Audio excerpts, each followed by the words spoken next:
Olá, amigos e colegas do CPM. Bom, eu peço desculpas adiantadas já pela qualidade do áudio. Não sei se vai estar muito boa, porque eu tô tendo que falar baixo, o pessoal já tá dormindo aqui em casa.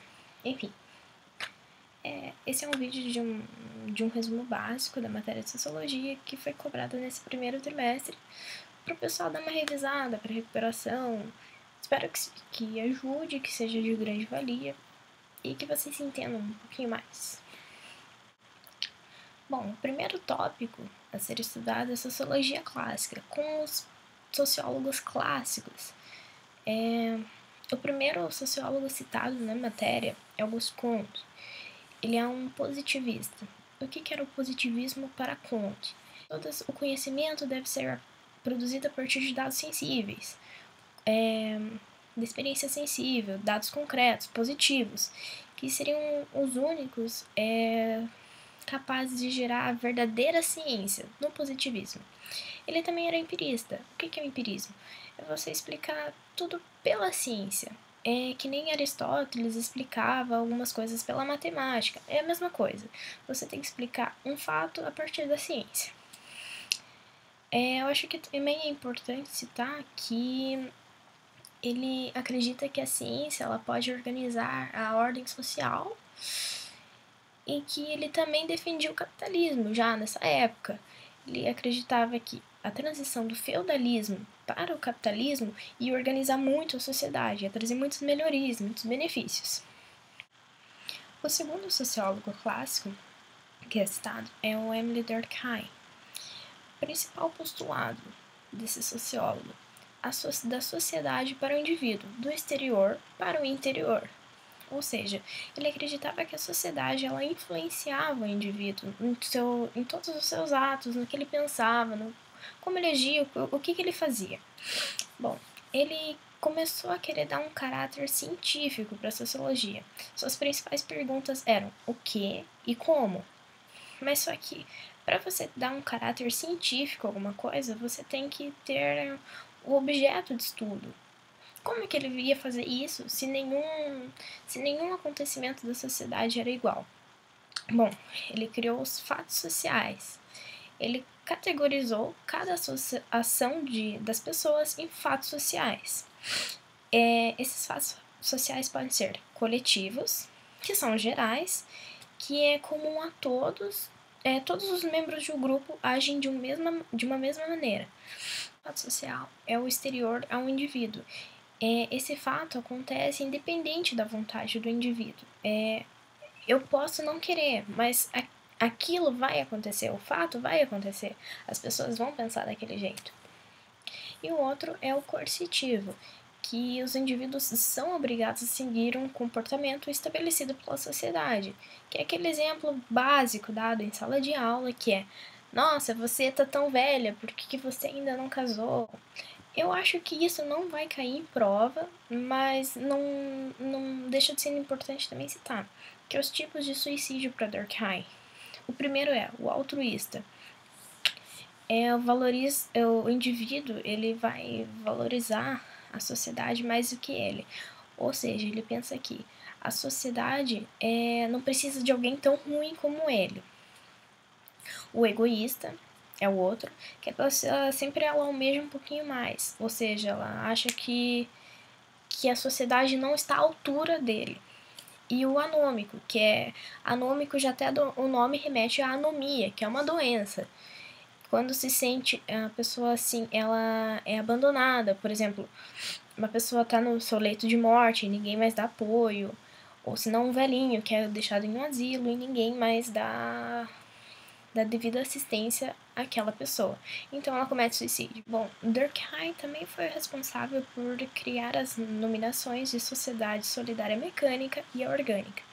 A mecânica sempre lembre e tenha em mente que é indígena, que cada um tem suas funções, cada um aprende um pouquinho de cada, mas é sempre voltado para a coletividade daquele grupo.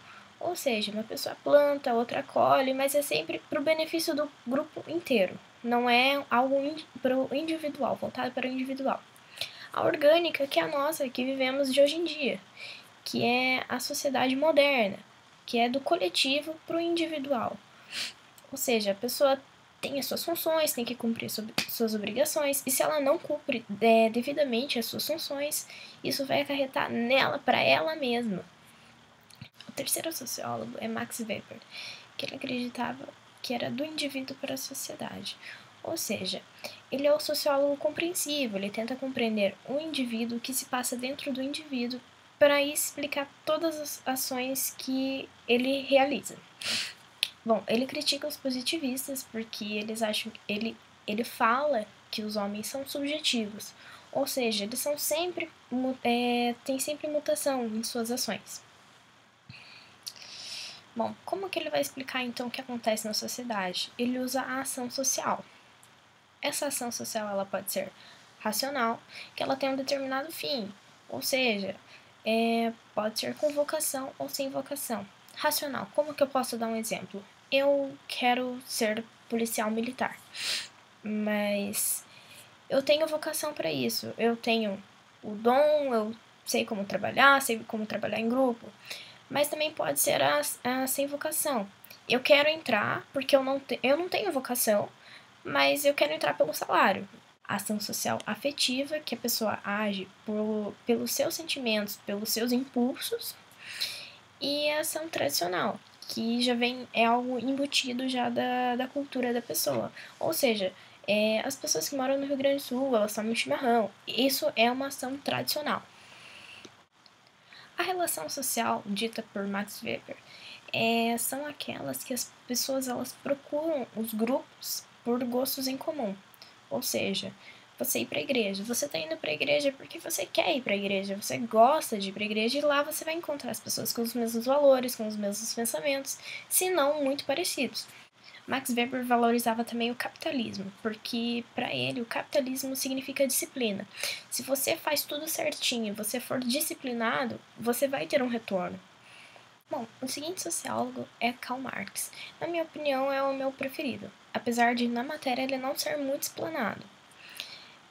Então, quando você fala em Karl Marx, a primeira coisa que você deve pensar é na luta de classes, ou seja, burguesia versus o proletariado. Os pontos mais importantes desse sociólogo são a ideologia e a alienação. O que é ideologia? Ideologia é quando uma coisa ela é só de fachada. Você vê algo, é uma falsa ideia. Você vê o burguês como parecendo uma pessoa boa, mas na verdade ele só está explorando o trabalhador. Ele está fazendo até movimentar a sociedade, mas é de algo exploratório. Mas também vale salientar que era uma espécie de política de troca. Como o burguês ele detinha todo vamos dizer assim, um comércio da sociedade, o proletário não tinha muito o que fazer. Ele negociava seu tempo ocioso com o burguês. Ele trocava seu tempo que estava livre, ele dava seu tempo livre para trabalhar para o burguês e o burguês o pagava. Ele também acreditava que o homem, como proletário, ele não pode construir a sua história. Ele só pode fazer isso através de uma revolução. E esse também se encaixa o pensamento da Marilena Chauí, que ela fala que o conceito de alienação para Marilena Chauí é de que o homem ele não pode construir a sua própria história, seu próprio modo de viver. Agora a sociologia no Brasil, que é dividida em 3 fases, A, B e C. Na fase A, os acontecimentos eles eram mais voltados para a literatura e o contexto histórico. Um bom representante é Euclides da Cunha com o livro Os Sertões, que ela retratava a Guerra de Canudos. Bom, como é algo bem perceptível, assim, é que o Euclides da Cunha, no livro Os Sertões, ele não fazia nenhuma crítica à sociedade, ele tratava ela como perfeita, como não tendo nenhum problema. Ou seja, aí já dá para você extrair desse livro que por ele não ter crítica, ele só é voltado para a literatura e contexto histórico. Ou seja, ele só está contando a guerra, a paisagem e os homens como eles eram. Essas pessoas que lutaram na Guerra de Canudos, na verdade, elas só estavam lutando pelos seus lares e lutando contra o republicanismo na época. Euclides, obviamente, no livro, faz uma crítica ao republicanismo, somente ao republicanismo. A fase B são as fases de pesquisa de campo. Gilberto Freire, com Casa Grande Senzala. Nesse livro ele retrata a colonização portuguesa, a formação da sociedade agrária e a mistura de raças. Ele era um antirracista, ou seja, ele defendia que as pessoas deviam se miscigenar para fortalecer ainda mais. Ele não achava que os negros eram uma doença, que os negros eram a escória da sociedade. Não. Ele incluía os negros também. Porém, na fase B, o Gilberto Freire ele ainda não considera as críticas, ou seja, ele não retrata na sua obra também os aspectos ruins da sociedade. Outro nome da fase C é o Caio Prado Júnior, que ele era contra o Partido Comunista. Isso começou com quem? Com Otávio Brandão, que escreveu o livro Agrarismo e Industrialismo. E nesse livro ele fala que o atraso do Brasil econômico era devido ao seu passado feudalista. Só que o que o Caio Prado Júnior falava? Não era feudalista o Brasil, porque os escravos tinham valor comercial. O Júnior depois ele publicou um outro livro, que era a formação do Brasil contemporâneo, que justifica que o atraso do Brasil era devido ao seu passado pela colonização portuguesa, onde os portugueses exploravam muitas terras e tiravam suas riquezas, e isso atrasou o Brasil de certa forma. Era só uma colonização exploratória, não era algo que beneficiava o Brasil. Bom, na fase C vem o nome de Florestan Fernandes. O que ele fazia? Ele pegava todas as sociologias antigas, a clássica, os nomes do pessoal da fase A, da fase B, juntava todos e fazia uma crítica em cima deles.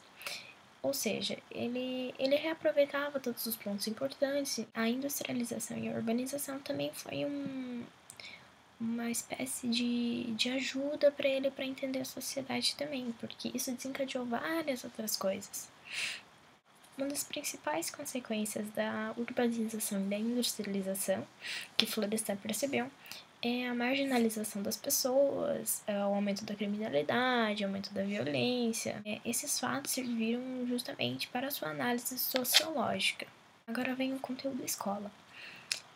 A escola de antigamente, as primeiras escolas que surgiram, elas tinham um caráter mais liberal. As pessoas estudavam o que elas queriam, quando elas queriam, o que elas queriam, e estava tudo certo, era misturado, pessoas de várias idades e etc, etc, etc.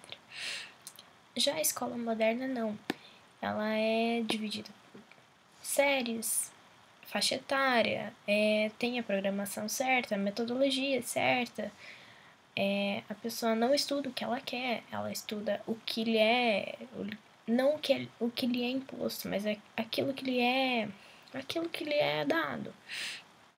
Coisas importantes, a escola tem função de organizar, disciplinar e controlar. 3 palavras importantes. Para os tipos de escola, começando pela escola liberal. Seus princípios eram individualismo, propriedade, liberdade, igualdade e democracia. O individualismo parte de que todas as pessoas elas têm que ter o seu esforço individual, que a responsabilidade cabia somente ao indivíduo. No que diz respeito à propriedade, todas as pessoas elas têm direito a ter algo no futuro, digamos assim. Se elas se esforçarem, ela tem direito à sua propriedade. O que é a propriedade, então, nessa escola? Se você estudou, se esforçou, você tem direito a ter o seu bem depois, a sua moradia, o seu conhecimento a mais, o seu dinheirinho a mais. A igualdade não seria a igualdade social para a escola liberal, seria a igualdade perante a lei. Todos são iguais perante a lei.